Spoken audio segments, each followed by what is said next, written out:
It's Irish ASMR.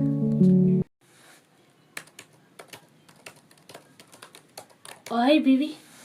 Oh, nga pala. Kamusta yung tulog mo? Buti naman kung ganun. Nga pala, baby. Bukas, maaga ako sa work. Kasi may pupuntahan eh.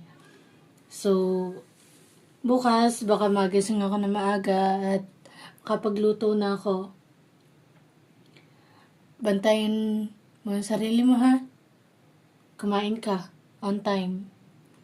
Di ko alam kung anong oras ako uuwi. So, ha? Oo. Tatapusin ko kasi itong research. Kaya, kailangan ko kaagad matapos para bukas ng umaga. Para bukas na maaga, may publish ko na lahat. Nga pala, baby. Sabi ng mga kaibigan mo, lagi ka daw nahihilo. Totoo ba yun?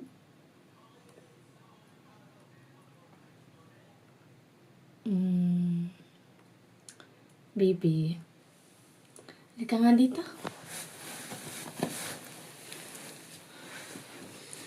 Baby, makinig ka sa akin, ha?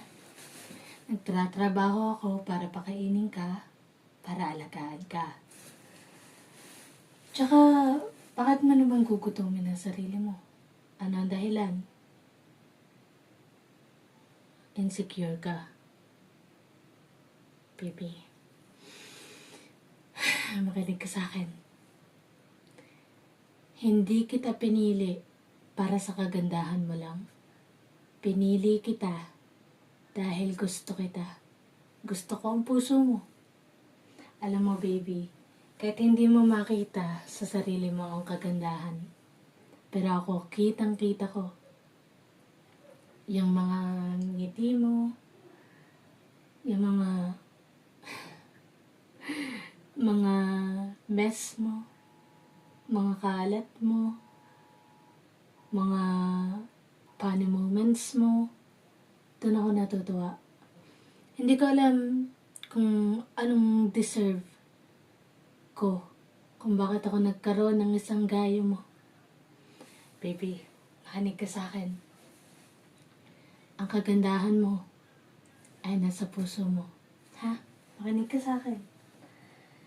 Alam ko dahil hindi tayo nakakapag-usap dahil sa sobrang busy ko. Pero ngayon, nag-aalala na ako sa'yo. Hindi ko alam kung anong maaari mangyari kapag tuluyan ka na wala sa akin dahil pinaparasahan mo yung sarili mo. Baby, okay lang kahit hindi ka kumain ng snacks, pero wag mong kakalimutan pa rin kumain sa tamang oras. Okay lang kahit kumain ka ng snacks o kahit ano man. Basta wag mo akong hahayaan makita kang kinukutom ang sarili mo. Okay? Hindi ka nga dito.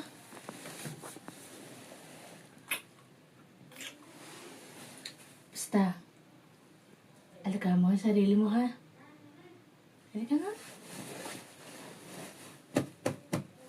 It's okay. Basta ipangako mo sa akin na hindi mo na ulit gugutomin ang sarili mo.